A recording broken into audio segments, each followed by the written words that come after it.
आमच्याकडील शिरा बनवण्याची रेसिपी तुम्हाला दाखवतो। प्रथम वाटीभर रवा घेतला आहे, हा फक्त दोघींसाठीच बनवायचा आहे आणि त्याच्यामध्ये हे साजूक घरगुती तूप जे आम्ही घरीच तयार करतो। दुधावरची साय काढून ती फ्रीजमध्ये ठेवून 15 दिवसांना एकदा तूप बनवलं जातं। तर हा शिरा बनवण्यासाठी पहिलं तूप आणि रवा हा चांगल्या प्रकारे भाजून घेतला जातो।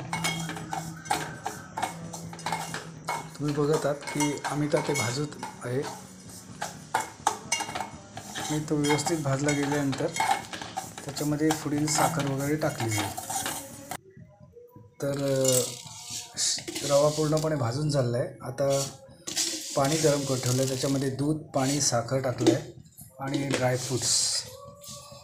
महिलांचा उपवास सुटवायचा आहे, त्याच्यामुळे रवा थोडा टेस्टी व्हायला पाहिजे। तर हा रवा पूर्ण भाजून झालेला आहे लालसर। इथे ड्रायफ्रूट्स टाकायला काढले आहेत, काजू बदाम, आणि दूध आणि पाणी गरम करत ठेवलं आहे। त्यासोबत ही थोडी वेलची पावडर टाकलेली आहे, ज्याच्यामुळे शिऱ्याला खूप चांगली अशी चव येते।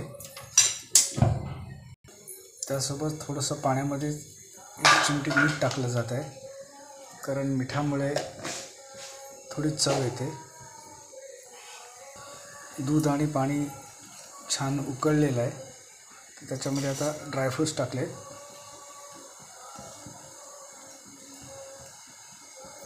रव्यासोबत ड्रायफ्रूट्ससुद्धा व्यवस्थित शिजले जातील, तयार होतील।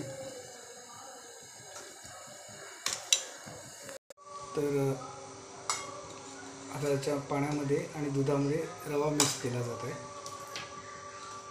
गॅस मंद आचेवर करून रवा टाकून आता तो ढवळला जाणार आहे। अशा प्रकारे काही मिनिटातच आपला रवा तयार होईल, शिरा तयार होईल आणि दोन्ही प्रकारचे नाश्ता तयार झालेले असतील। गरम केल्यामुळे शिरा व्हायला वेळ लागत नाही। तर झाकण ठेवून